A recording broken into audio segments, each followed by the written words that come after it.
Hello everyone, വെജിറ്റബിൾസിന്റെ പുതിയൊരു വീഡിയോയിലേക്ക് എല്ലാവർക്കും സ്വാഗതം. ഇന്ന് നമ്മൾ ഉണ്ടാക്കാൻ പോകുന്ന ലോഡഡ് റൈസിന്റെ റെസിപ്പിയാണ്. റെസ്റ്റോറൻറ്റിലൊക്കെ വളരെ റേറ്റ് കൊടുത്ത് മേടിച്ച് കഴിക്കേണ്ട ആവശ്യമില്ല. ഇതൊക്കെ നമുക്ക് സിമ്പിളായിട്ട് വീട്ടിലുണ്ടാക്കാന്നേ. എന്നാൽ പിന്നെ നമുക്ക് വേഗം റെസിപ്പിയിലേക്ക് പോവാം.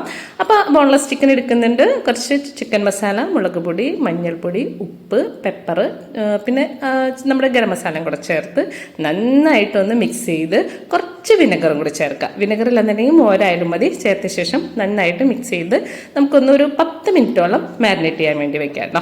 അത് 10 മിനിറ്റ് കഴിഞ്ഞതിന് ശേഷം നല്ല ഹൈ ഫ്ലെയിമിൽ നമുക്കതൊന്ന് ഫ്രൈ ചെയ്തെടുക്കാം. അതാ ഇതേപോലെ. പിന്നെ അടുത്ത് നമുക്ക് ഇതിന് ആവശ്യമുള്ള സാധനം എന്താണെന്ന് വെച്ചാൽ നമ്മുടെ ഫ്രഞ്ച് ഫ്രൈസ് ആണ്. ഫ്രൈസ് ഉണ്ടാക്കാൻ എല്ലാവർക്കും അറിയാം. അറിയില്ല എന്നുണ്ടെങ്കിൽ എനിക്ക് ഫ്രഞ്ച് ഫ്രൈസിൻ്റെ റെസിപ്പി ഇട്ടിട്ടുണ്ട്, എല്ലാവരും ഒന്ന് ട്രൈ ചെയ്ത് നോക്കാം. പിന്നെ നമുക്ക് വൈറ്റ് സോസാണ് ഇതിന് ആവശ്യമുള്ളത്. അതിനായിട്ട് ഒരു കഷ്ണം ബട്ടർ, 1 ടേബിൾ സ്പൂൺ മൈദയും കൂടെ ചേർത്ത് ഇതുപോലെ നന്നായിട്ട് മിക്സ് ചെയ്ത് കൊടുക്കാം. അതിനുശേഷം കുറച്ച് വെള്ളം ചേർത്ത് ഇത്തിരി ചീസും ചേർക്കുക. ചീസ് എൻ്റെ ഉപ്പില്ലാത്ത ചീസാണ്, അപ്പോൾ അതുകൊണ്ട് അതിനകത്തേക്ക് ഒരല്പം ഉപ്പ് ചേർത്തിട്ട് ഒരു ഇത്തിരി പെപ്പർ പൗഡറും കൂടി ചേർത്ത് നന്നായിട്ടൊന്ന് ഇങ്ങനെ മിക്സ് ചെയ്തെടുക്കാം. ഇനി നമുക്ക് സെറ്റ് ചെയ്യാനായിട്ട് റെഡി ആവാം.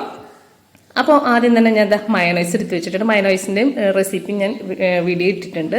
എല്ലാവരും അത് അറിയില്ലാത്തവരൊന്ന് ട്രൈ ചെയ്ത് നോക്കാം. ഇതെല്ലാം ഇൻഗ്രീഡിയൻസ് ഒക്കെ എടുത്ത് വെച്ച് കഴിഞ്ഞാൽ നമുക്ക് സെറ്റ് ചെയ്യാം. ആദ്യം തന്നെ നമുക്ക് ഫ്രഞ്ച് ഫ്രൈസ് ഇട്ട് കൊടുക്കുന്നുണ്ട്. അതിൻ്റെ മുകളിലേക്ക് ഒരല്പം സോസ് ചേർത്ത് കൊടുക്കുന്നുണ്ട് കേട്ടോ. പിന്നെ നമ്മളുടെ ഫ്രൈ ചെയ്തെടുത്ത ചിക്കൻ മുകളിലേക്ക് ഇട്ട് കൊടുക്കുന്നുണ്ട്. അപ്പോൾ അതിനുശേഷം നമ്മൾ വൈറ്റ് സോസാണ് ഇട്ടിട്ടുള്ളത്. ഞാൻ ഒരുപാട് ഇത്തിരി ലൂസായിട്ടല്ല എടുത്തിട്ടുള്ളത്, നല്ല കട്ടിക്ക് തന്നെയാണ് വൈറ്റ് സോസ് ഉണ്ടാക്കിയെടുത്തത്. നിങ്ങൾക്ക് കുറച്ചുകൂടി ലൂസായിട്ട് ഉണ്ടാക്കണമെന്നുണ്ടെങ്കിൽ അങ്ങനെ ഇടുക. അതിനുശേഷം നമ്മുടെ മയോണൈസാണ്, നമ്മുടെ ഹോം മെയ്ഡ് മയോണൈസ് തന്നെയാണ്. എല്ലാവരും അറിയില്ല എന്നുണ്ടെങ്കിൽ റെസിപ്പി ഒന്ന് എൻ്റെ ചാനലിലൊന്ന് സെർച്ച് ചെയ്ത് നോക്കണേ. അപ്പോൾ അതാ നമ്മളുടെ മയോണൈസും ഒഴിച്ചിട്ടുണ്ട്. പിന്നെ നമ്മൾ 2 ചീസ് വെച്ച് കൊടുക്കുന്നുണ്ട് കേട്ടോ. പിന്നെ നമുക്ക് ഇതിനകത്തേക്ക് ആവശ്യമായിട്ടുള്ളത് കുറച്ച് ചില്ലി ഫ്ലേക്സ് ആണ്. ആ ചില്ലി ഫ്ലേക്സും കൂടെ ചേർത്ത ശേഷം ഈ ചീസ് നന്നായിട്ടൊന്ന് മെൽറ്റ് ആവാൻ വേണ്ടിയിട്ട് നമുക്കൊന്ന് ലോ ഫ്ലെയിമിൽ വെച്ചിട്ടൊന്ന് സ്റ്റവിൽ കുക്ക് ചെയ്തെടുക്കാം.